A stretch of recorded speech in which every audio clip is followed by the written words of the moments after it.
呢位 高清 Roblox 台嘅觀眾同埋 fans 留意啦，如果你仲揾緊佢拍 Minecraft，咁你就真係入錯棚，揾錯人啦。今日我哋要特別澄清返，高清台嘅主場永遠都係 Roblox，想睇佢玩 Minecraft 嘅朋友，可能要等下世，或者等佢轉行先。高清台嘅堅持。大家成日喺留言區問，幾時拍 Minecraft 拍？高清台今日正式話你知，咪再問啦，唔會特登拍。對於高清台嚟講，Minecraft 啲方塊可能太過正方，邊有 Roblox 咁多玩法，咁多 bug 換得咁爽？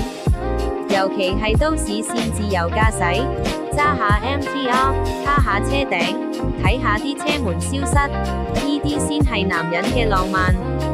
Roblox 先係真愛。高清台一直以來都係專注喺 Roblox 嘅世界，由模擬揸地鐵到各種奇奇怪怪嘅 map， 佢都玩到出神入化。拒絕 Minecraft， 唔好再問點解唔開 Minecraft Sir， 因為高清台嘅靈魂係屬於 Roblox 嘅。